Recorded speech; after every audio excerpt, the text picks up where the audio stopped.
Good afternoon to everybody. First of all, please join me in welcoming Mr. Manpreet Kaur Khurana, who will deliver a lecture on data analysis, uh, role of data science, and just a minute.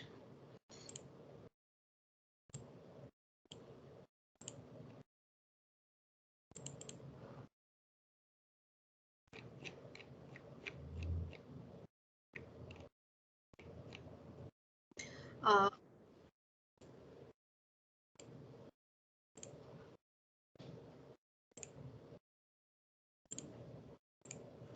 Mr. Manpreet Singh Khurana is having a more than 12 years of experience in IT industry, and he is currently working the Accenture Solution Private Limited as an applicant technical architecture.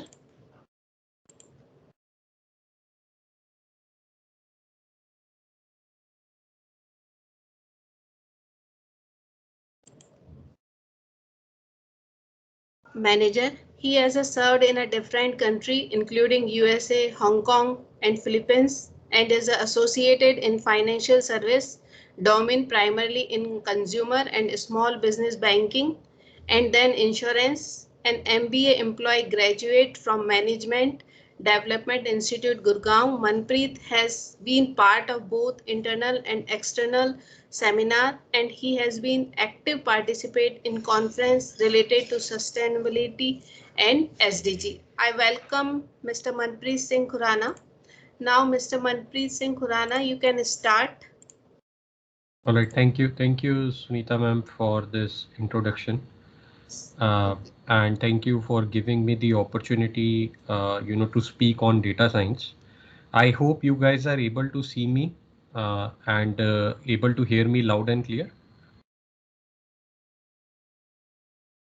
If anybody has having any issue, raise the hand so we can resolve within a minute.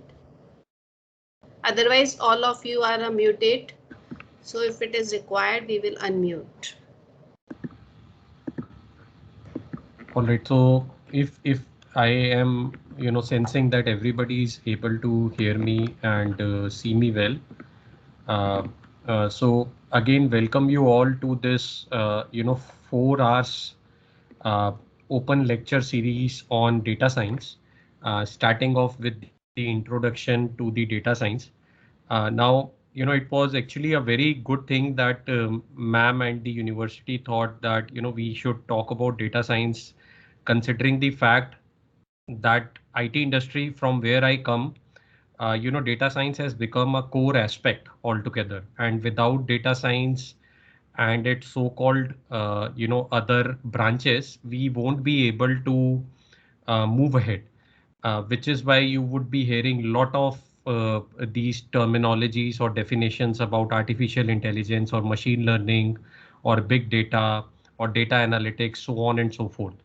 The reason for that is, in the recent years, we have got so much of data or so much of digitization, due to which so much of data has been given to us that uh, has been bombarded to us that we are actually not sure as to what exactly we can do with it. So we started off very gradually, slowly on analyzing that data and then moved ahead with the various aspects. Now this next 35 to 40 minutes, I am not going to talk about, in detail as to what exactly are the various those branches of data science. I am only going to introduce you to the term data science or the concept of data science and what exactly is the history behind it. The reason for doing that is, just to make you aware of what exactly this entire terminology is, and making sure that the next subsequent sessions you would be able to understand those different branches of data science that the next set of professors, including Dr. Sai, is going to talk about in the next three sessions. So introducing data science to you, I've added a Venn diagram on the left hand side, uh, which will basically talks about what exactly we need in data science. So, there are various so let's just say the knowledge that we require. We need the knowledge of computer science, the basic background of computer science. We surely need to have some knowledge about maths and statistics, because there will be a lot of algorithms that probably in the tomorrow sessions will be talked about. We should know about some traditional softwares like Python or R, because that is where you would do all the data analytics. And we should know about the traditional softwares, although those are not traditionals, but the visualization softwares like ClickView or Tableau, which will help you to visualize the sort of data that you receive. And we should have our research knowledge as well, so that we can filter out the not required data, or the data that is like going against the so-called analysis, or so-called statistical analysis that we have done. So Mr. Alligator on the right hand side is going to be with us throughout this introduction. And again, I am only going to introduce you to the topic, making sure that whenever next, you would have to talk about it, you are, going to give a background of as to why exactly this terminology came and why exactly it became so popular in the past decade or 15 years altogether. All right. So we are going to talk about why. So, one thing I want to tell you is that in 2018, there was a survey that was being done in US, and it was told that uh, there will be 1.5 million analyst or analyst shortage that we will get within US, and that 1.5 million has actually become 3 million now due to post, COVID or post pandemic that we are seeing. So there is 3 million data analyst or data scientist shortage that we are seeing in US only. Um, now, when we talk about data science, before that, some of these memes, just to lighten out the mood, um, if you will talk to any of the data scientists, similar to what we see with Superman, who is actually afraid of kryptonite, the data scientists are actually afraid of statistics. That is what we see. And I hope that I am able to give you that red pill, if you are aware of that movie Matrix, so that you are not only staying in that XLS files. In fact, you are going above and beyond those XLS files and moving to the world of Python, R, uh, you know, Tableau as data visualization, or ClickView as data visualization. So these are the memes that we talk about. The bottom meme is all about big data, where it's being told that big data is something which you are going to talk, we're going to listen to Dr. Sai in, next couple of minutes. And, she's going to talk about how big data functions and what exactly it is. All right. So this is all we are going to talk about. Why exactly there is all excitement about, data science, where exactly this data is coming from. What is data science? It will come in the future slides, and how exactly we can do data science, and what are the various roles that you can find in data science. All right, moving ahead. Now, data science is something which has been there, or data is something which has been there for a while, at least close to 100 odd years. If I'll talk about Mr. Fisher on the left hand side, this guy, if you have heard about statistics, and if you have heard about ANOVA, which is analysis of variance of collection of statistical models, which primarily works on data, where we collect the data and we create an ANOVA. We do the statistics on that data. We create the central theorem and central limit theorem and all of those terminologies. This was something which was done by Mr. R.A. Fisher way back in 1935. Mr. Deming was the forefather of statistical sampling. So any kind of sampling that we do, this is something which is not new. It has not come now. It was there more than 75 years back, and it was introduced by Mr. W.E. Deming. In 1958, Mr. Peter Loon actually created the concept of indexing. Now, indexing is the concept which you will, I'll show you in the upcoming slides with an example of a tool called as Splunk, which basically do the predictive analytics. So indexing was the concept that this guy bought brought in way back, close to 70, 60 years back in 1958. So what I'm trying to tell you is that it has been around for a while, and all of these concepts are clubbed together, and we'll see what exactly it formed. The exploratory data analysis, which we do as a part of research, all of us would or have done it in the past multiple times, or if we are doing our MBAs or PhDs, we will be doing it, is something which was introduced way back in 1977. This exploratory data analysis is the book which is still being followed by most of the so-called researchers. And this book actually led to what we see, or the languages that we see as S or S plus or R. Moving on, Mr. Howard Dresner is someone who is called as the modern forefather or proponent of business intelligence. And again, business intelligence is not a concept which has come in this decade. It was there in the last decade as well. Machine learning, which is so, at the top in the past decade, is something which has been introduced 25 years back, or more than, in fact, more than that.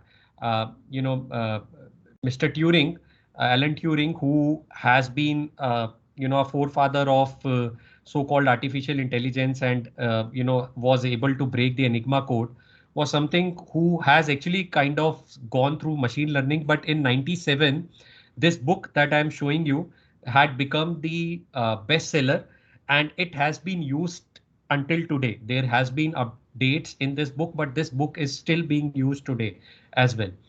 Similar is the case with fourth paradigm, which is the data-driven scientific the discovery. A book which was introduced by Jim Gray, and his primary research and his interests are primarily into databases and what exactly we can do, with those databases to make it more productive. So on and so forth. The data deluge that you are seeing was actually talking about in the last decade itself what is happening with the exponential growth of data. Dr. Sai is surely going to talk about the big data and how much data we are getting, let's just say in a couple of minutes, from the entire advent of social media. So just to let you know that data is something which has been there for a while.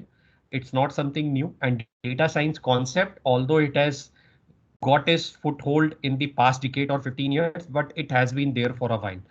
It's just that we were not looking into it, or we were not, too much, let's just say, interested in it. All right. Now, just to let you know why is there all excitement about data science, there is something called as, I am not sure if you have heard about something which is called as Google flu trends. Now, this is again one of the cases, which I wanted to let you know before introducing the actual data science concept. Now, Google flu trend was something which came post the outbreak of Ebola virus. And what they did was, the Google flu trends actually created a web service which was operated by Google, and it was able to provide us the estimates as to, in the current set of entire 190 odd countries, what are those 25 countries where we will have that outbreak of Ebola virus, and what would be the percentage, how critical it would be. And all of this, happened because of data science, or all of this happened because of the kind of data that they were able to collect, the things that I had shown you in the past, and they were able to identify the flu activity in these 25 countries and actually make the accurate predictions. Um, if you will go now, you will get the historical data about Google flu trends. But Google flu trends was something which was stopped after 2015, because after 2015 there was no more or very less spread of Ebola virus altogether. All right, but this prediction model was, more than accurate altogether. Now, giving you one more example, um, Mr. Obama, after winning the 2008 elections, when he came into power again in 2012, it was not only because of the kind of campaigning that he was doing. There was lot of statistics, lot of predictions, predictive analytics, lot of data science involved. And it was actually predicted beforehand that out of those 50 states, how many states is he going to win. And Florida, if you guys, if you have actually followed the elections, or if you have not followed, Florida is one of the state which is called as swinging state. And whosoever wins Florida, they say that that person or that senator is going to actually win the entire US election. And Florida victory was actually confirmed way beforehand for Obama. Uh, and it was all done based on data science. Everything that we see was created by Mr. Nate Silver. There was a forecast that was being given, and Mr. Nate Silver was actually able to predict the entire elections, which is what is being shown. And along with Dr. DJ Patil, who became the first, US chief data scientist in February 2015. So there was a role being created. The entire prediction, that we see, which we see that it was only the Obama campaign. It was not only the campaign, it was a lot of extraordinarily sophisticated data, that helped Obama to actually save the elections altogether against Mr. Romney. All right. Uh, Moving on. Now, if we'll talk about the history of internet, one thing that comes to our mind is Google. Google is something which was created by two PhD students, Sarji Bin and Larry Page.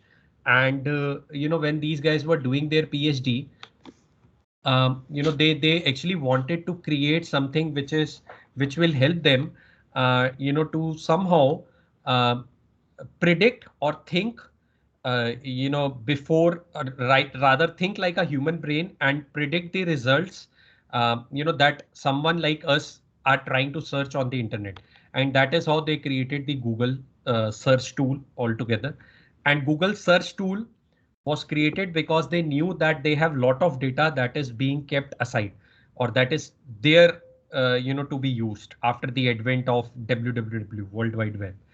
And because of that, they created one of the most important algorithm, which I am pretty sure, uh, you know, one of the other professors is going to talk in the next sessions, probably tomorrow.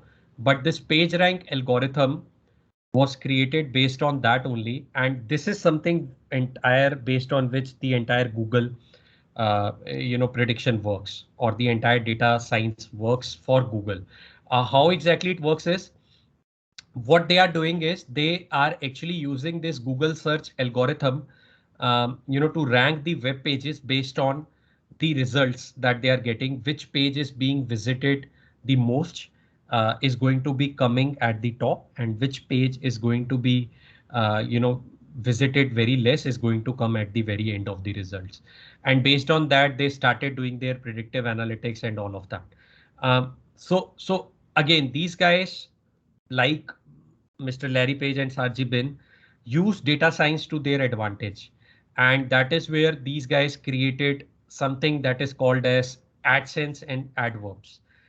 Again, we have not yet gone into the definition of data science, because I actually wanted to show you, why exactly data science became so famous, and kind of took it pace after 2010, or in the current set of decade that we are in. Although we have moved to the next decade, but in the past decade, from 2011 to 2020, why it became so famous. Now, one of the again application for this Google search algorithm was the sponsored search, based on which these guys created something called as Google AdWords and Google AdSense. Now, Google AdWords, if you are aware, is something, it's a program which enables you to create the advertisements, that are relevant to the user who is accessing that Google page. So for me, maybe there might be an advertisement for a let's just say for a kid toy, because I have a kid. And for someone else, there might be an advertisement for a mobile phone. Now Google actually takes lot of uh, analytics into picture to provide the exact ad to the individuals on their respective pages. So it differs the way the advertisement will look like for you than me. And all of this is actually happening because of lot of analytics that is being involved. Google is actually getting these publishers or these so-called ads are actually paying it to Google because there are a lot of impressions that are happening, and these impressions will be based on how many times that particular toy is being bought. So that is where the page rank algorithm and all of that will come into play. Again, everything is based on data. Surely someone is going to talk into detail about these PageRank algorithms, which is why I don't want to take time into PageRank. But everything is based on data, and everything has some kind of science involved, in it, which is why data science becomes more and more, critical altogether. And the entire advertising industry or the digital media that we are seeing here, data science is actually bread and butter for them, because if we don't have data, we can easily think that we won't be able to predict anything, or we won't be able to make ourselves aware as to what exactly is the choice of my consumer, of my customer altogether, which is why data becomes equally important. So just to give you some of the facts, that Google is actually generating revenue of 50 billion. Surely these numbers have increased now only from marketing. Uh, you know, 97% of Google revenue is only from marketing, which is where these things like AdWords and AdSense, things like what exactly our consumer wants, how we are going to give them the individual needs, or the individual websites, or the individual access. That is what Google is doing for its own customers, or for its own B2B customers altogether. Uh, there are more than 30 billion requests a month, a trillion events. In fact, these trillions have become quintillion now, between the search providers, and which is why there is a lot of data being produced. I had talked about something called as digital pollution in some of the seminars that I've conducted, which has become an equally important topic since I talk about sustainability development goals. Digital pollution is something which has been generated by all of these researches, or these kind of something that we do on the internet, a topic which is for another day. But just to let you know, 97% of Google revenue is being generated based on simply data, whatever marketing strategies that they are adopting. All right. One more example that I wanted to give you was this WordStream graphic. It's a very good website which actually tells its own customers, B2B customers again, what exactly is the top searched words, based on the research that they are doing. For example, if it's an insurance company, what exactly people are looking for. Obviously, they will look for insurance, they look for loans, so on and so forth. Something like that, word search is going to give them, and it will provide them the top 20 keyword categories, so on and so forth. So there are companies that have been created, that are using data to their advantage, and then giving the results to their own B2B customers altogether, which is what is being shown here. Uh, all right, I'll now give you some more applications. Some of these applications again will be talk and detail in the next subsequent sessions. But to give you an example of Netflix, Netflix is one of the most important examples. I don't know if you know this. Netflix is something which came before Google, and it kind of took pace only in the last decade or so, again because of advent of data science, or increase of focus on data.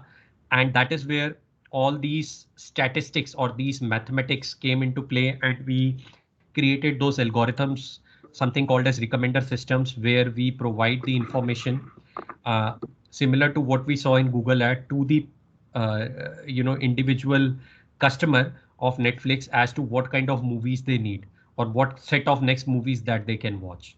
Uh, Similarly, we have smart homes, the real-time monitoring.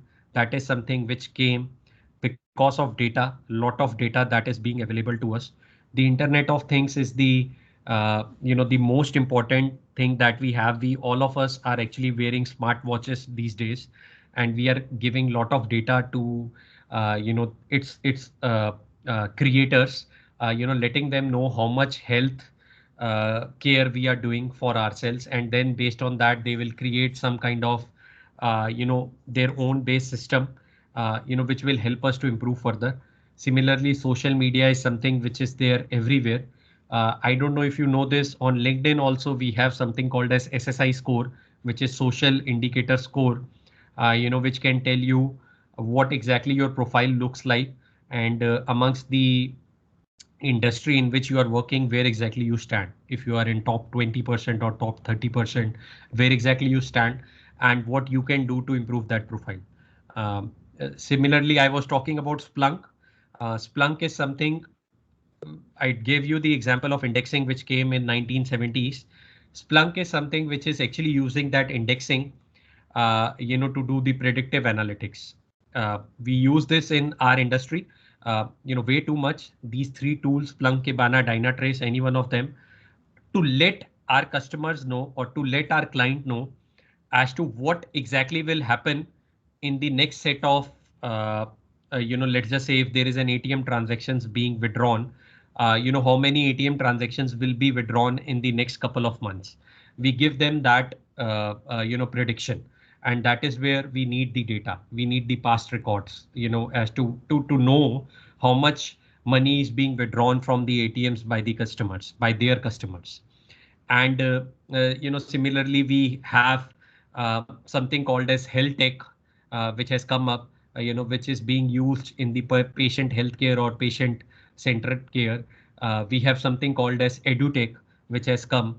All these concepts of shared economy that has come up is because of lot of data that is being available to us, and we are able to apply all these algorithms, all these statistics on those data, and then predict for our customers what is best for them.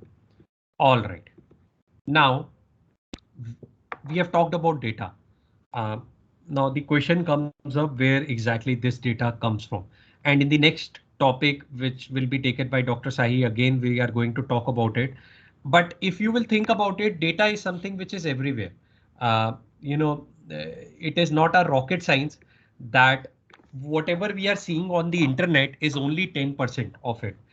Every click that we are doing, every ad impression, everything, even if we are talking to Alexa, there is a lot of data that is being generated by us. And that is the data that these so-called multinational or so-called data firms, are using to create, that environment for us where, we can put that data to its appropriate use. Now, this is something which is happening all the time. Right now also we are generating a kind of data for Microsoft Teams, probably how many people have joined a meeting, how long this meeting will go on for, whether we were sharing the screen or not. Everywhere we are generating data, and we are only talking about 10% of the internet. The 90% of the internet, we are not sure what exactly is happening. Some people call it as dark web. Uh, so there is a lot of data that is there as well. Uh, so this is something which is not new, but this is something which has come after the so-called introduction of World Wide Web in the 90s, where the entire world became one, and we were able to connect it to everyone in a blink of a button. By clicking a button, we were able to connect with everyone. So that is how, this data became more and more important. Uh, this is very important. This is something which was done by World Economic Forum, and there was a guy called as Clive Hubby who gave this term, which is called as data is the new oil.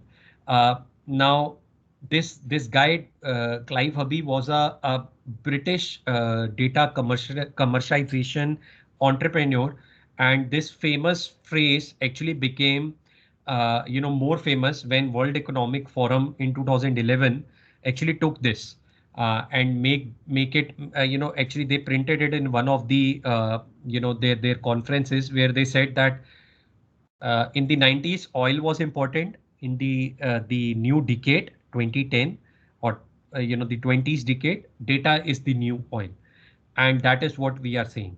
Uh, you know, Data has become the ultimate renewable resource altogether. It's not non-renewable; it's a renewable resource.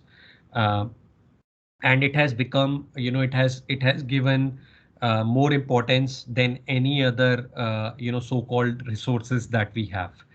um, Having said that, um, if we talk about another example, which will probably be one of the last examples that I'm going to give you, which is about traffic prediction. Uh, Sorry, the earthquake warning and prediction. Now, this was done by a UCB director, Alex Bayan, where what they did was, and this is something which you guys can see in Google Maps as well. So how exactly Google Maps is actually predicting the live traffic is based on crowdsourcing, physical modeling, and data assimilation. Now, these terms are not new. They are pretty much around us. Crowdsourcing is nothing, but it's a practice of obtaining the information, from.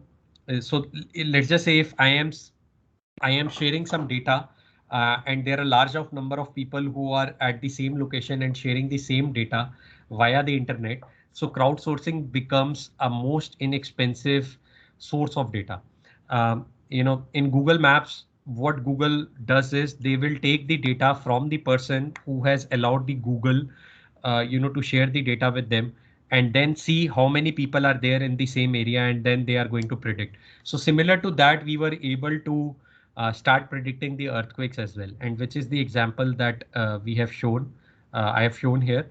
Um, Physical modeling is nothing but it's a synthesis. I don't want to go into mathematics because I'm pretty sure someone is going to take this topic, but it's something which is referred to as sound synthesis methods, in which there is a waveform of the sound that is generated, and based on some algorithms, we are going to actually sense the physical source of that sound. So that's how they were, able to predict the earthquakes. All right. So I've talked about a lot, about data. So let's see. Still we haven't got into data science. So let's talk about this definition. On the left hand side, there is an old joke that if there is a word science involved in it, it cannot be science. It's a pretty old joke. But data science is nothing but uh, you know, so let's just say it's something which will combine computer science, statistics, machine learning, visualization to clean, integrate, model, visualize data to address and solve a particular problem. I'm saying it again. It is something which is going to combine computer science, the thing that we talked about in the initial Venn diagram, statistics, machine learning, and visualization to collect, clean, integrate, model based on those algorithms, and visualize data to address and solve a particular business problem. Now that business problem can be anything. So basically what exactly we are doing is we are turning data into data products. Obviously we are considering the governance, we are considering all the safety, compliances, privacy, legality, and everything into it. The ethics as well, although there have been examples where there has been a lot of data breaches, but surely we are considering it, and that's how we are turning data into data products. uh, on the right hand side, although the graph is pretty small, but we are actually currently into web 4.0, or we are now calling it as web X.0 because it will keep on increasing. And the web 4.0 is nothing but the whole world of artificial intelligence, the NLPs, the semantics, the intelligent personal agents, the robotics, and RPAs, and so on and so forth. That is the world where we are living in right now. Just because we have lot of data, to play along with it and to see, what we can do better for our own civilization altogether in terms of, predicting those cancers, predicting those uncurable diseases which we were not able to predict in healthcare, making sure that education is available to each and all of us, in each and every nook or corner of the world. That is what the edutech or shared economy is doing. And that's the main application of data science, turning data into data products.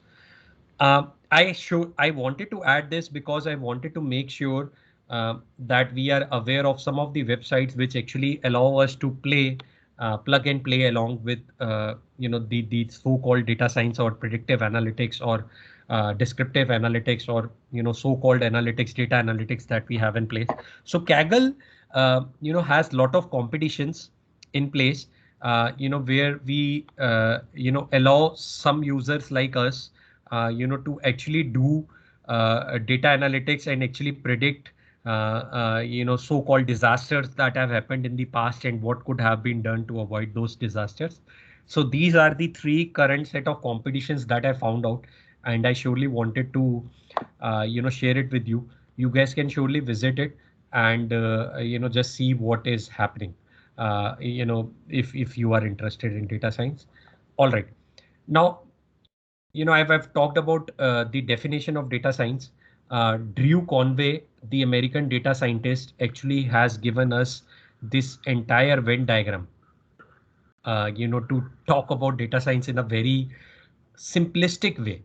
So what they are trying to say is that data science is the combination of the expertise that you have in traditional research.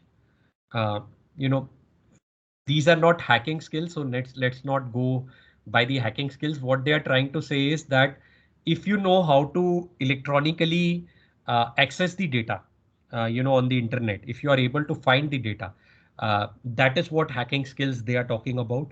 And if you have the statistical knowledge, if you have worked on Excels, the ANOVAs, these descriptive statistics that we talk about, the central limit theorems and everything, if you are aware of that, then you can actually know about data science. That is what Drew Conway definition is talking about. So all we need to know is how to search for data on the internet. We should know some of the statistics and we should have the substantiative expertise on the traditional research, the basic research that we do. It can be an exploratory research or the descriptive research, whatever we want to do, we do it. And that's how we, visually define the data science. On the left hand side, the diagram is in detail where we are talking about the in-depth skills as to what exactly we talk about, we see in data science, and all these recommendations engines or deep learning or experimentation surely is going to come up in the next couple of sessions, where the professors are going to give you an overview, probably touch base on the recommendation engines or the experimentations or the Bayesian learning mathematics and what exactly is involved in it. Now, in the end, I actually wanted to, uh, you know, show you what is the contrast between the so-called traditional databases that we have and the data science. The databases are precious. Uh, you know, once we have client data, we cannot, let's just say share it with anyone. We cannot share our bank records with anyone. But data science is cheap. Anyone who is clicking on Facebook, let's just say for 10 times a day, will get to know how many online clicks of Facebook or how often that person is actually visiting Facebook, how often that person is actually tweeting. That's why it is very cheap. It's massive. There is lots and lots of data that is available to us, which is why we have something called as data lakes. We have something called as MongoDB, Cassandra, Apache. Surely in big data, we are going to see some of these terms coming up again, because we will surely going to see about those 5 V's, and we will see that how exactly the big data is actually one of the, let's just say, aspects of data science. but I just wanted to showcase you the difference amongst the databases. Also, I wanted to showcase you the difference amongst business intelligence. So business intelligence was only querying in the past, but data science is something which is querying the past, present, and future, because that's how we are going to recommend. We are doing the future predictive analytics. That's how we are actually predicting the so-called business model for our clients. And the companies are investing billions and billions of dollars in doing that these days. Um, so just a little bit of difference between machine learning and data science. Just to let you know that although data science we talk about lot about mathematics, it's more towards empirical. There is a lot of statistics involved, which is what again you are going to see in some of the models, the recommender predictive models and so-called Bayesian models that you would see in the next couple of sessions. But the machine learning is entirely based on the new models, and the data science is based on more hybrid models that we see. In the end, so last couple of slides, 2-3 slides to go. Just to give you an advent what exactly data scientists do. These people are the most important people. Actually data scientist is being declared as the sexiest job in the 21st century by Harvard Business Review. You can actually go and have a look. Because it is actually sexiest job, similar to what we see in particle physicists and the astronomy or the astronomers. uh, you know those were the sexiest jobs in the 90s or the early 2000s, but right now data scientist is the sexiest job. And these people are everywhere. These people are doing the statistical modeling, they are understanding the big data, they are trying to apply their advanced analytic skills to predict or to create a best business model for our respective customers. Uh, Many people ask me this question as to, is data science all about data scientists? No, there are various roles that you can see here that we have in data scientists due to crunch of time. I'm not going to talk about each and every role, but the most important role that we have here is data scientist and data analyst. Now, data analyst is the role where it is only going to overlap with data science, but data analyst is going to visualize, transform, and manipulate the data. They are not going to do the prediction model or the predictive analytics. They are only playing with the visualization part. So any uh, data analyst is only going to work on tools like Tableau or ClickView, where they are visualizing the data or manipulating the data to see how exactly it can be further visualized for their end customers. But data scientist is someone who is going to analyze this data and do the research and create those so-called algorithms or so-called business models. So these two roles are very important and go hand in hand. But there are other roles as well, which I have shown, and the salary ranges, I just wanted to showcase it to you that how much they are earning in terms of, thousands these days. This is something again which is going to come up. I'm not going to go into details. Surely this is going to come up tomorrow as to what exactly we are doing for data, where we are pre-processing the data, we are transforming it, we are mining it, and then we are interpreting and creating the model. But I just wanted to, give you this diagram, to showcase it to you that data analytics is not that easy. It's not only that we get the data and we use it, blindly. We have to pre-process the data. We have to transform it into the particular suitable, data format, and then we have to mine it and create those or apply those patterns, those models all together. To end, some more memes for you. The statistics is something, if we combine a statistician and a computer science person, those people will become data scientists. But people who think that data science is just programming, it's all wrong. It's not just programming. The data scientists and data engineers are going hand in hand in huge set of data, which is why these models becomes more important. what we are seeing as a long rake or river, huge river is data lake, where we have billions and quintillions of data available to us. And that's what we are playing along with it and trying to predict the best model.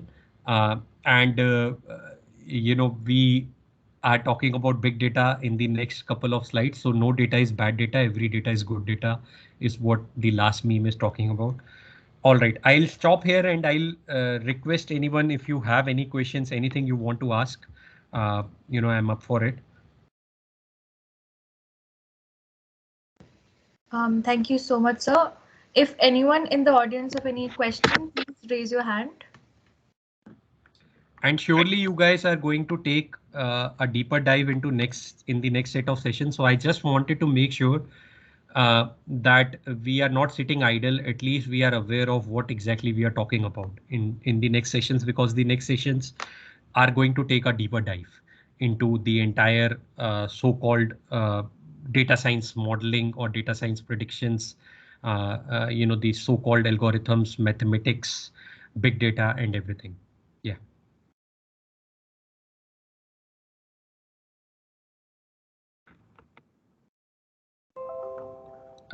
Anything anybody wants to ask?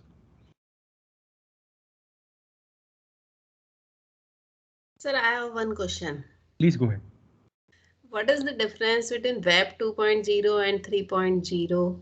2.0, when it came, because of the crunch of time, I didn't explain it to you, but let me make it bigger. So 2.0 was nothing but all about we were into the wikis and the initial phase of Googling, where we had those online services just being created. And the social media just came. So 2.0 was early 2005 to 2010. I don't know if you're aware of a social media website called as Orkut, which was totally taken over by Facebook, and Orkut was kind of sunsetted. It's totally gone. But that is the era of 2.0. And initially 1.0 or the PC era took more than 10 years or 12 years or 15 years.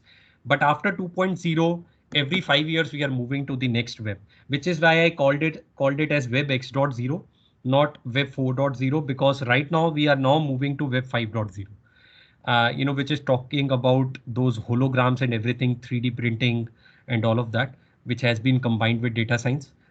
Again, a topic for another day. But yeah, so now we are immediately moving. So the entire product life cycle has become or has shortened to probably 2 years or 3 years, where after every 3 years you will see another Web X.0. Okay. Now, Dr. Smita, you can ask the question. I have unmuted to you. Yeah. Good evening, sir. Good evening, ma'am. After a very informative presentation we had from you. My question is when we move from quantitative techniques to qualitative techniques, in the way like we are moving towards the cons to websites like Instagram and all, which say more in terms of pictures. So can this textual, the data which is there in the form of image be converted into some quantitative form, or the textual data can be utilized to get more informative assessments from there? Oh, yes, yes. That is where the natural language processing is going to come up.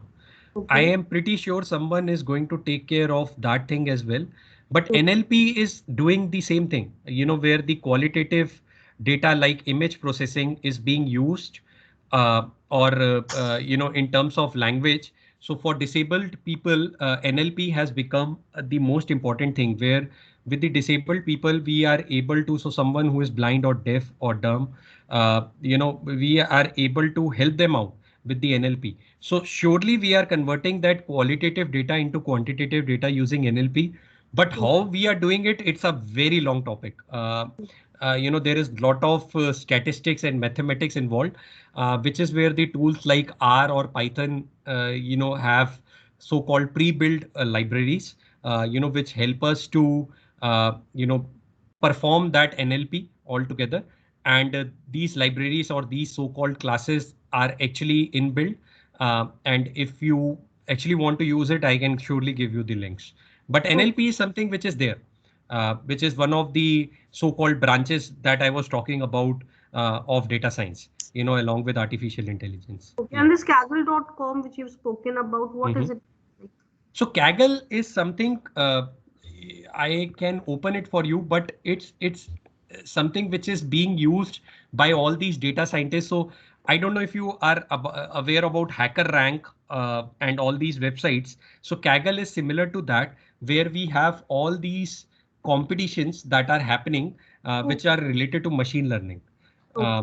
And similar to HackerRank, which is more towards Java or core programming, these are more towards machine learning.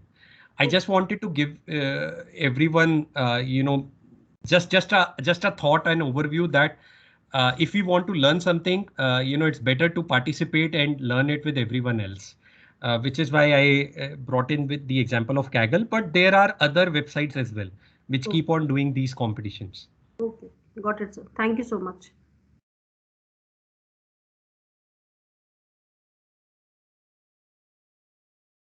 Dr. Hemlata, do you want to ask the question? Then unmute yourself and ask the question. I'll just unmute her. Sir, I just want to know that how we can discriminate the data scientist and data analyst, as we can take the data scientist as an umbrella of data science. See, data scientist is so that is why I actually wanted to talk about all these roles. Yeah. Data scientist is someone who is at the very top. This is the most important role. And data scientist is someone who is going to give you better insights about the modeling, the prediction, whenever that data is being analyzed or manipulated by the data analyst, that is where the role of data scientist will start.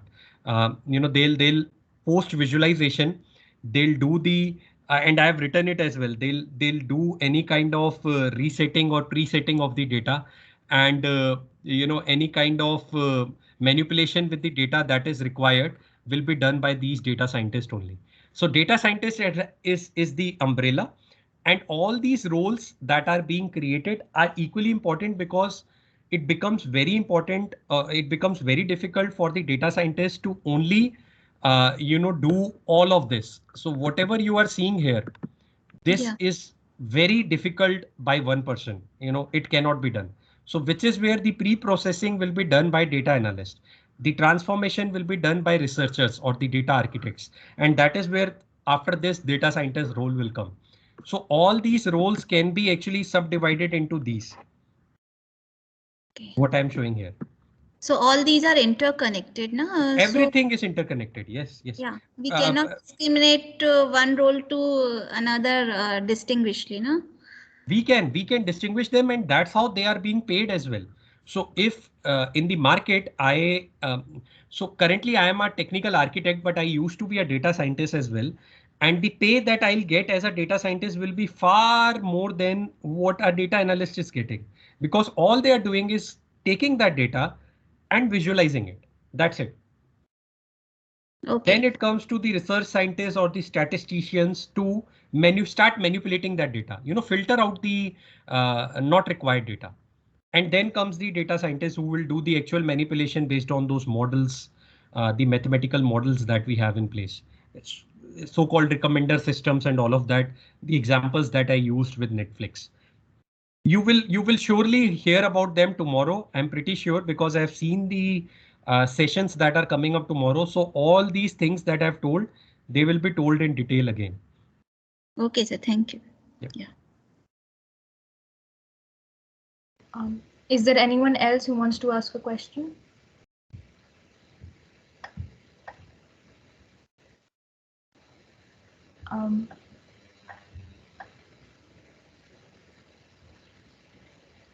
I think nobody wants to ask the question. Okay, so thank you so much, sir, for this amazing session. Can we all just switch our cameras on for a virtual group photo?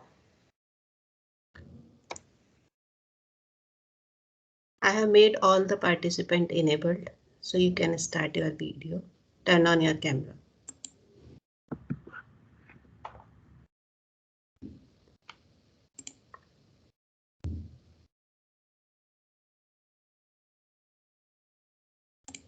Just a minute.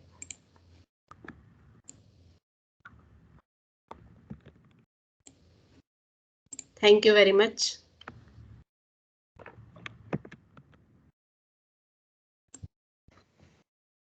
Thank you, everyone. Thank you so much, sir. The session was amazing. And we'll take a short break and we'll resume in 5 minutes. All right. Thank you, everyone. Yes, we will start at 5:10. Oh, sorry, 4:10. Next session we will start at 4:10. Thank you for that time being.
I think we're all charged up for the next part of this program.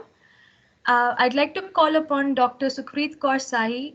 She's going to throw light on big data analytics and data science. She has more than 12 years of experience in industry and teaching. She has worked with many reputed universities in India like University of Delhi, GGSIPU, etc. Currently, she is working as an assistant professor in SFT BIMIT affiliated to GGSIPU. She has worked as business analyst for IBM project with Encore in Dallas. She has also completed big data computing course from IIT Kanpur. She has worked as a convener of several conferences such as IBM and Facebook India. She is also an active member of Anti-Polio Drive. That is amazing, ma'am. Your achievements are really inspiring. Over to you, ma'am.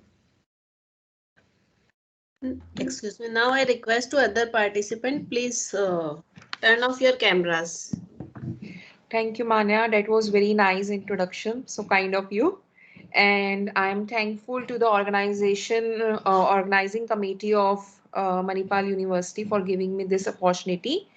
And let me share my presentation first and let me know whether it is visible to you all. Sorry to interrupt, ma'am. Can you please switch off the cameras? Yes, that is what I am. Yeah. Vijay, sir, please, can you switch off your camera?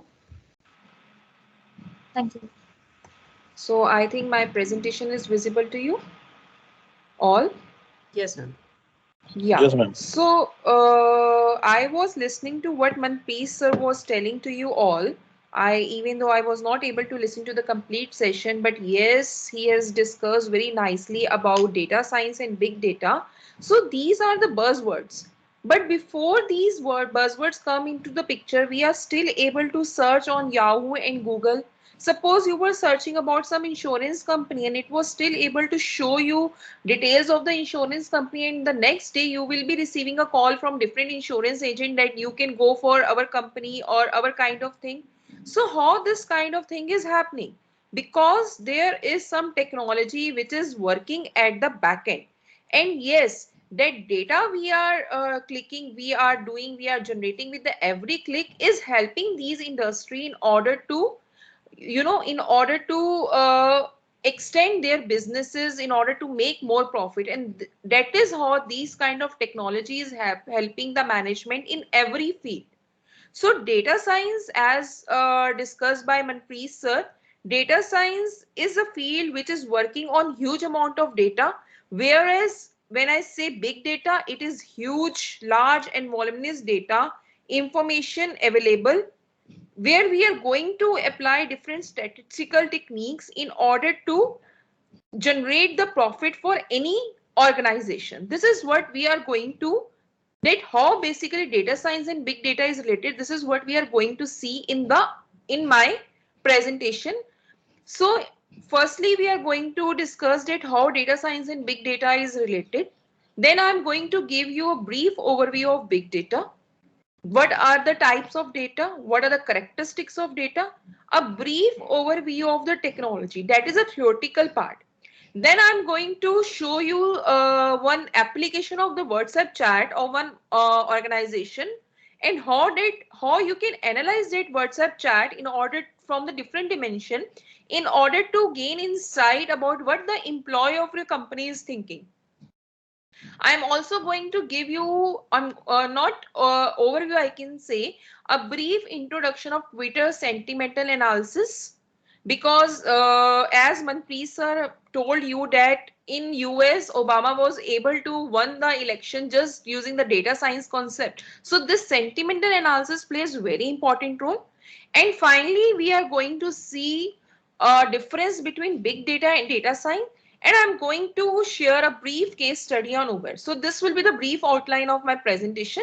But before going into the presentation detail, I like to show you this diagram. As you can see, big data analysis scattered to a large amount of data set, which is also known as data mining. But data sources make use of machine learning algorithm to design and develop any statistical model to generate knowledge from the pile of big data. So basically we are applying data science to a pile of big data which is available around us. Data science is the ocean of data operation, and data operations can be anything. These data operations also include big data, which is one of the feature of these data operation. So data science is like you can say it is a bigger set that also contain big data as its subset, along with other important data operations. Both of these fields deal with the data. So data is playing very important role. And I know when we start teaching a computer science students, the first thing we had teach them in the past is the data. So everything is about the data. So that is why the role of data scientists come into the picture, which will help us in understanding this complete data which is available around us. So in order to handle such type of data, a data scientist must possess some skills. And I'm sure Manpreet sir have told you about that skill set which are required by a data scientist. And if along with that skill set, you have some knowledge of Hadoop or any such kind of technology, that will surely be a bonus to your profile. That will surely add a bonus to your profile. So this is just an overview of data which we can see on our internet every day. And believe me, the sun never sets on the creation of new data. So this picture shows you basically a platform specific data which is generated on per minute basis. When I say per minute basis, for example, Netflix streams 6,94,444 hours of video. Google conducts 44,97,420 searches in a minute. And if you are using a Skype, the data which is generated on the internet through the Skype is 2,31,840 calls. And this I have shown you with respect to 2020. Because the 2021 statistics will come to me by the year end. So this is about 2020 stats. So you can see the number of data which is happening, which is generated on the internet. And we have to categorize this data into some useful form. So big data is a field that treats way to analyze systematically, extract information from, or otherwise deal with the data sets that are too large or complex to be dealt with traditional data processing. We cannot handle this type of data with a traditional data processing system like database or simple SQL. There must be some technology which is required to handle this kind of data which is available on the internet. Data with many fields, there will be many fields, and it will offer great statistical power, which while data with higher complexity may lead to higher false discovery rate also. So this has to be handled very nicely in order to generate the important information from the pool of data which is available on the internet, that is known as big data. So there are different types of data which will come under the category of the data, and the internet is growing day by day, and people are viewing multiple screens, multiple things. I'm sure that all of you must be aware of the Alexa. The moment you are talking to the Alexa, or you are talking to using your phone app Siri, the way you are talking will also will result in a new type of data. So we need to understand that everything we are doing is resulting in the generation of new data. And these data are divided into three categories. First one is a structured data. Structured data is information that has been formatted and transformed into well-defined data model, which we all are using. We all are teaching in our classrooms also, like SQL relational data or Oracle database or Excel or Microsoft Access. So all this will come under the structured data, where we have well-defined data models. Next, semi-structured data. Semi-structured data, examples XML, CSV. It is basically a bridge between structured and unstructured data. where things are not, even though there are not proper data models, but still we can analyze and understand this kind of data. And third one is the unstructured data, where there will be a problem. And every analyst, every data scientist is trying to work on this unstructured data. Whether you're going to applying some algorithms or anything, you will be using this unstructured data over there. So what is this unstructured data? Unstructured data is categorized as a qualitative data that cannot be processed and analyzed using available or conventional data tools and methods. For example, for analyzing your social media data, or forget about the social media data, for sensor data, you cannot use conventional data models. There has to be something else which is need to be used in order to understand this unstructured kind of data. And over here is the role, major role, where which is played by a data scientist. So these are the three categories of data which are available, big data, which data scientists is going to use. Before going further, let us discuss about some characteristics of this data. What are the basic characteristics of this data? How basically we are going to use these data? This is what we are going to understand in these 5 V's. The first one is a volume of data. Huge amount of data is generated. The sheer volume of data is exploding on the internet. A lot of data that is created today is not analyzed at all, and that is another problem that need to be addressed. Whatever I'm saying, whatever I am delivering on the team, this is also the data, and are we going to analyze it? Or whatever you are speaking on Alexa, or whatever you are typing on the Google, this is also the data. And believe me, with every click we are generating the data and we are not analyzing it. And the number of this data for 2020 is 35 zettabyte for 1 hour. So this is the volume of data that is being generated every hour. And we need to analyze this data, but how we are going to do it? That is a problem. Next is, after volume, there is another problem, that is a variety of data. With the explosion of sensors, smart devices, as well as a social collaboration technique, data in an enterprise has become complex. But because it includes not only the traditional relational data, but also semi-structured and unstructured data forms like web pages, web blogs, cookies, search engines, social media firms, emails, etc. So there is a different format of data that is available. So that is another problem, and that is a characteristic of big data that is available. The third important point is velocity, the speed at which data is flowing. After all, we are into agreement that today's enterprise are dealing with petabyte of data or zettabyte of data instead of terabyte. And with the increased use of RFID systems and sensors and other information stream, it has led to a constant flow of data at a pace that has made it impossible for traditional system to handle. That is the speed of the data which is flowing on the internet today.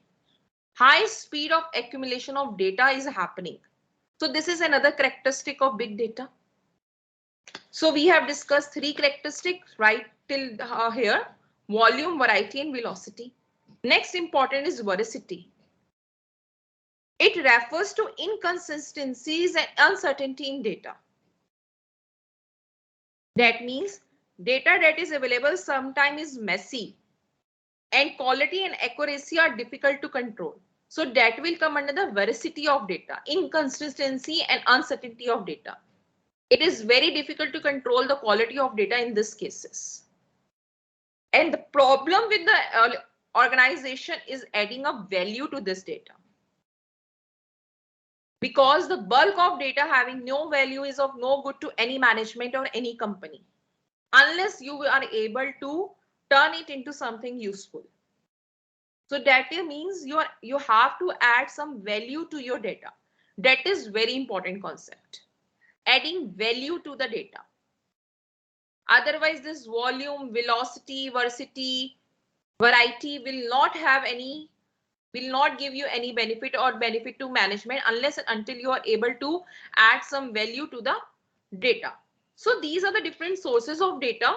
What we were discussing: mobile sensors, social media, 700 Facebook update per second. I'm showing you this of 2012, and now we are into zettabyte of things. Video surveillances, street cameras, they are also generating a data. Video rendering, you are playing the videos for display, that is also a data. Smart grid, geophysical system, medical imaging, DNA sequencing. COVID researches are going on the COVID vaccine, and the data available on the internet is helping them in coming to some conclusion for developing an efficient vaccination, and that is happening with the help of this big data sources only. So sources of data are numerous, but we need to add value to that sources. So there are some technologies which are working for big data. Even though it is very difficult to cover believe me, each of this technology, in order to understand each of these technology, it will require at least 1 week to 10 days, 7 to 10 days. But yeah, in order to give the brief overview of the different big data technologies that are working, I have incorporated this slide. Hadoop, we all are aware of the Hadoop. It is an open source software utility. It provides software framework for distributed storage and processing big data using MapReduce programming model. And it has a lot of components like Hadoop Common. This will contain libraries and utilities. HDFS is also there, which is Hadoop Distributed File System, that will help you to store data on your local machine. Hadoop Yarn is there. That will help you in scheduling the resources, or it will act as a resource allocator. We have Hadoop MapReduce that will work on the fundamental of mapping and reducing, and it will help you to implement large scale data processing. So these are the components of only Hadoop. Hadoop is very big technology, even though it is open source, but yes, there are a lot of things that are working under the Hadoop. Then we have Hadoop Ozone is also there, which will help you to store particular objects of the Hadoop system. We have Apache Spark. It is again an open source analytical engine for large scale data processing, and it has its architectural foundation in the form of RDD, which is a distributed database kind of thing. We have Apache Pig. It provides a high-level scripting language used to develop the data analysis code. We have Hive. Hive, it is a data warehouse software project suite on the top of Apache Hadoop for providing for providing data query analysis. You will be able to generate different data queries, and you will be able to analyze different queries on big data platform using this Hive platform. So this is another thing. So these are the different technologies which are working on your big data platform, on which you have to understand in order to deal with the big data. So how your data science is helping with this big data technology. So data science is nothing, it is study of data. It is about finding the patterns in data through an in-depth analysis. The process of data science involves the extraction, data transformation, data analysis, data prediction to gain insight about the data. So what I have tried to incorporate one example of the WhatsApp chat. And this whatever graphs you will be seeing, they are analyzed using the Python. So we all are using WhatsApp chat, groups are there. So this is one example of the newborn data set where it has been categorized into some date, time, authors and messages, whatever they are generating. So there are 3045 rows into 4 columns. This is the example that how different data is available on the internet, how basically we can use that data in order to do our work. So when we have using some data set and data fields, when we have pre-processed our data set, we have in this chat some useful information is extracted from the data which is available in unstructured manner. We have categorized the useful information into date, day, time, author of the message, letters, words, what are the URL count they are sending, and what are the media count. Suppose this much data we have selected using simple Python machine learning code, that how much data is useful for our work. So this is the information we have extracted from here. So on the basis of the information extracted, we will be able to see, in this case, we will be able to see that total messages sent by the author A. I am sharing with you the stats of author A is 19. Average words per messages is 11.790. Total media messages sent 3 and total links sent 1. So you are able to extract the message of each and every author. Now think about some organizations, some management organization, I mean, where they want to analyze that. Suppose some message is generated from the management point of view, and they want to see that how everyone is reacting on that message. So this can be done with the help of simple Python code, where how many messages are sent after particular message, how many words are sent, what are the medias are sent, what are the links that are shared, can be easily analyzed. So we are basically extracting a simple messages from the Python chat. Again, graphs can be generated. Here we have seen that in particular which particular author is active, most active. Like A is particular author which is very active, and he has sent number of messages which are around 400 and so on. So we can also find that which group members are very active. And you can do this for your students also, if you are generating some messages, that who is the student who is most active after this message. We can also check the time whenever the group was highly active. So we can analyze the time when group was highly active, at what time. In this case, the group was highly active at 10:20 a.m. So this can be done. We have vague amount of data and we are analyzing that data. We are analyzing the time where the particular messages, particular group is highly active. We can also analyze the date at which our group was highly active. So these are the different things which can be done, which can help you in analyzing the chat from different perspective. This is one of the example that how data available can be analyzed from different perspective. Data with many fields, like I have earlier told, data with many fields offer great statistical power, while data with higher complexity may lead to higher false discovery rate. So big data analysis challenges include, what are the challenges in this? It includes capturing the data, data storage, data analysis, search, sharing. Search sharing is another challenge, transfer, visualization, querying, updating, information, privacy, and data source. We have to keep track of each and everything.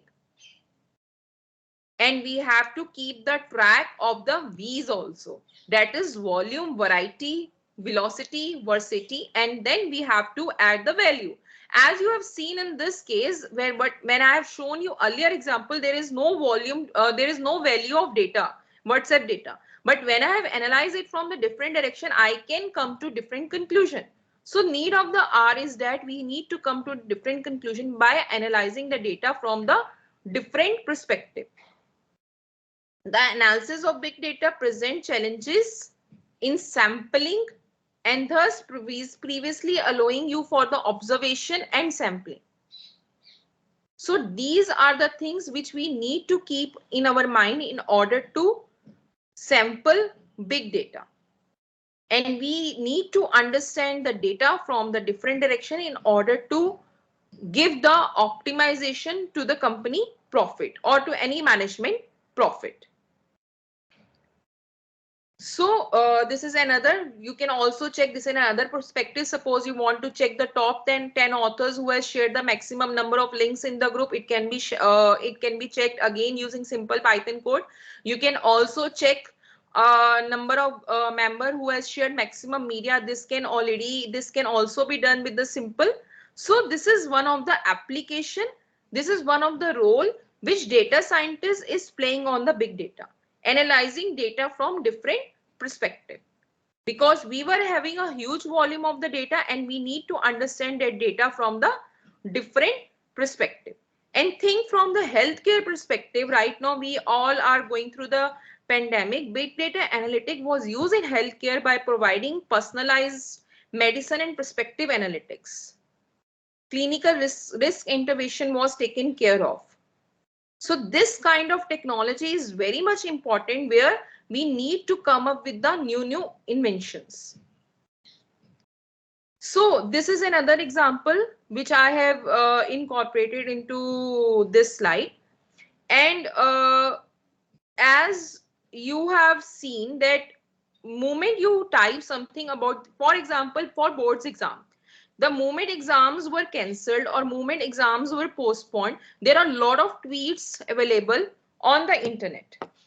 There are a lot of tweets are generated on the internet. So that tweets are analyzed in order to give the positive or negative impact or positive or negative thoughts what other people are facing. And now think of some new products which are launched by your company or by any of the management company or anything, any policy which is launched by the government. The tweets can help you to analyze what are the responses for your product which you have generated. So Twitter's sentiment analysis system they are basically using simple text mining tools. And yes, text mining tool is a very deep concept. There are a lot of algorithms are there. We need to understand it. But what exactly is happening in this picture is that some input is given, some tweet is generated, that tweet is retrieved, pre-processing is done on that tweet. Some algorithm, classification algorithms are applied, or any algorithm, like me say name bias are applied, or any machine learning or natural language processing algorithms are applied. The tweet will be classified. The sentiment of the tweet will be analyzed. And these techniques are widely used for any movie review, policy review, product review. So these techniques are widely used over there whenever you want to go for any kind of reviews. This is very, very important part. Any policy can be easily understood. The people feedback can be understood with the help of simple tweet sentimental analysis. And all tweets will come under the category of big data unstructured form. Thing is that you need to retrieve from there and you have to categorize it into two forms, whether the tweet is positive and negative. And government are using this in order to generate different kind of results. So this is another example where data is available and data scientists come into the picture in order to analyze it. So I have told you there are some differences between big data and data science also. Even though these technologies are interrelated, but yes, there will be some differences. For example, if we come into the concept, handling large data, if you're using the big data, you are basically handling the large data. But if you're using a data science, you are analyzing the data. The responsibility with the big data is that you have to process huge volume of data and you have to generate insight into that huge volume. Whereas responsibility of the data scientist is to understand the pattern within the data, and based on that pattern, you have to make the decisions. E-commerce, security services, telecommunication industry are using big data, and sale image recognition industry, advertisement industry are basically using data science concept. And there are obviously tools. Hadoop, Spark, and Flink will be with respect to big data. R, Python, and SAS are related to data science. But thing you need to understand is that the big data which is available on the internet need to be analyzed with the help of one or other tool in order to gain insight about the data. That is a thing we need to understand.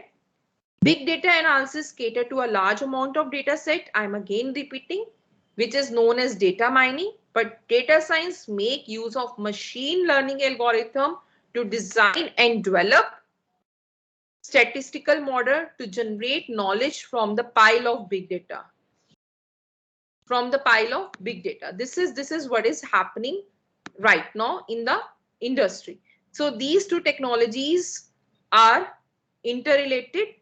Big data analysis will always be about mining of useful information, and data sciences application of different tools in order to generate some useful information from the big data which is available on the internet. And yes, nowadays a technical career is not only about the coding. Even I have worked as a business analyst with US based company where no coding is required.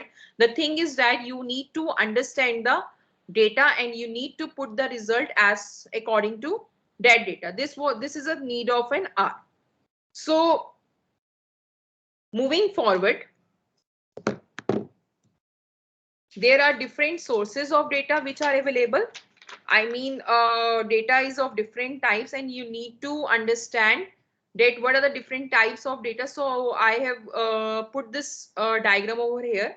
So because big data and data science is now in everyone's mind, but not everyone clearly understand that not all data is the same and has a clear vision of type of application and technologies available from data science. So there are different things which we need to understand. There are different terms which we need to understand. I'm not going to give you the details about the algorithm. I'm just going to differentiate between the different keywords which are present in front of your screen. First is descriptive analytics. It is a statistical model that is used to search and summarize historical data in order to understand patterns or meaning. From the previous data, you will be going to understand and you will be going to put for thing you are going to analyze your own data for the given patterns and things. Then we have predictive analytics. Like Manpreet sir have told you about the Plunk tool. It is a branch of advanced analytics which is used to make more prediction about unknown future event. Predictive analytics are used to make predictive analytics basically you can say it will be on unknown data, and there will be a lot of technologies which will be used in predictive analytics like data mining, statistic, modeling, MI and AI. So on unknown data you are going to apply predictive analytics. Then there is another point. Basically, you can say predictive analytics is used to make customer responsible or purchase as well as promote cross-sell opportunities. Because data, like I have given you the example of tweet, on the basis of some launch, you will be going to analyze and you are going to predict the behavior of the customer. But data is not available pre-handedly to you. There is another concept of game theory. Data scientists can use game theory to analyze competitive situation. It is an additional concept data scientists can master to predict how rational people will make decisions that will help them to make effective data-driven decisions under the strategic circumstances. In order to handle different decisions, whether to go for A or B part, you can choose game theory. Data scientists can go to game theory. And the last one is prospective analytics. It will help businesses to make better decisions, help management to make better decisions through the analysis of raw data. Google self-driving car is one of the example of this. Graph analysis simulation will come under this category. And you need not, whenever you are working on data science application of the big data, you can choose any of the field and you can work on this. You need not to be perfect in each and everything. You can choose anything and you can work on this. You can either go for descriptive analytics or predictive analytics, game theory or prospective analytics. It is totally depends upon the type of work you want to do. So I have told you that I'm going to discuss one case study. It is a case study with respect to Uber. We all know Uber is the first choice of people around the world when they think of moving, traveling, or making any kind of deliveries. It is used, and you know, Uber is using personal data for the user to closely monitor which feature or services user is going to use. And they are going to analyze the pattern of the services in order to know where the need is to be focused. For example, if you're running late for the appointment and you book a cab to a crowded place. Suppose you're booking a cab to a crowded place, you must be ready to pay twice the amount. Or another example, suppose on a New Year Eve, the price of driving for 1 mile, let me say, can go up to 10 to 20 times. So data scientists will be able to tell you machine learning algorithm to find out why the demand is so strong or at what time demand will be strong. Your data is with the Uber, that will come under the category of big data. But data scientists, after analyzing the pattern in the data, will be able to tell you that at what particular time period, the demand will be strong. So this is one of the example which can be used by data scientists in order to work for optimization of the profit of any company. Another very good example is e-commerce website. During particular sale period, the demand of particular product is at high and everyone is going to that page. I'm sure you will be going to see page ranking algorithms in the coming sessions. Over there, you will notice that suppose I'm going to buy one product. Let me say I'm going to buy a TV system, that maybe I'm also interested in some background kind of thing or some particular, I can say some particular AI kind of interface with my TV system. So these things are interrelated, and page algorithms can help you in understanding these kind of things. So this is where the role of data scientists will come into the picture, that they have to see that how particular thing will or when a particular thing, for particular thing, the demand will be strong. So there are different, before concluding, there are different types of jobs which are coming, which are related to both big data and data scientists, which we can always tell to our students, or we can see to it. MIA's job is there, business analyst's job is there, data analysis job is there. So all these things are coming, which are not only related to your coding part, but something where you need to analyze the data, which is a basic of everything, because we will always start with the data. That's all from my side. Please, any questions?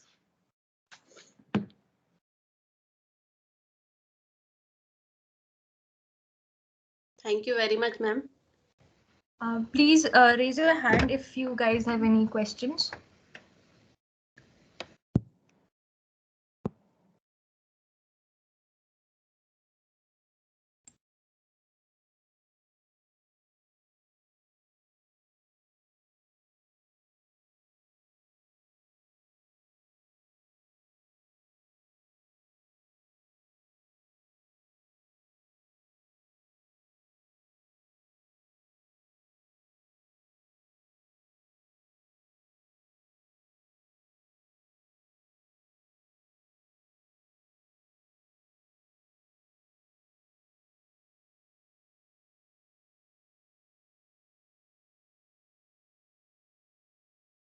I think nobody have a question. Okay. So can we switch on our cameras for oh, we have a question. For questions. Yes. Supreet ma'am, thank you so much for the informative lecture you've given us. Thank Ma'am, this page ranking A logs, like you spoke of Uber, can I have a comparative assessment of the other brands also which are there in being a cab aggregator and work on that? Some example, if you can help me know how to do that. You want to know the example of page ranking algorithm and their applications, right? If I Like, got if it is for the cab aggregators, like can I have a page ranking for the cab aggregators also and come up with some conclusion based on the information which I can yeah, gather? ma'am, you can definitely have for that. You can Okay. definitely help have for that, and I like to add like the page rank algorithm named after Larry Page is he's also one of the founder of the Google, and he told it everything whenever we are going to apply, we are going to use this in one way or another. Page ranking algorithm is nothing but you are basically outputting a probability distribution used to represent the likelihood that a person by randomly clicking on links will arrive to a particular conclusion or particular things. So definitely you can use it, and page rank can be calculated for collections of documents or for anything you want to do. So yes, it can be done over there. Okay. Thank you, ma'am. Thank you. Thank you, ma'am. Any other questions?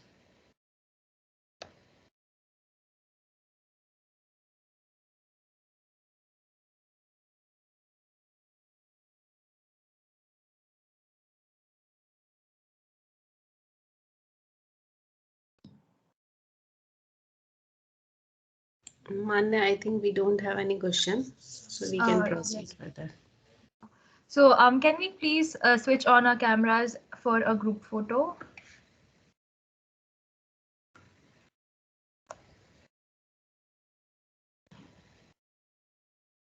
Ma'am, can you stop sharing screen? Yeah, sure.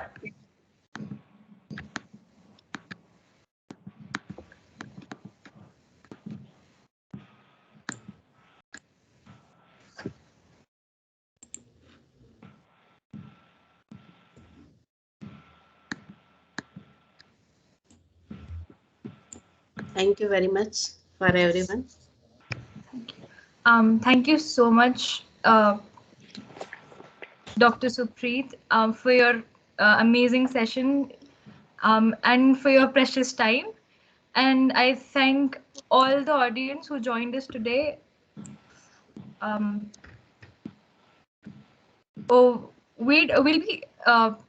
be continuing this session tomorrow as well, same time, and we'll share the link tomorrow.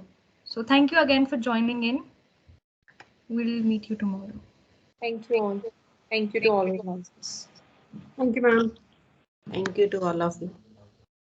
We will meet you tomorrow. Thanks. Now we can leave the meeting.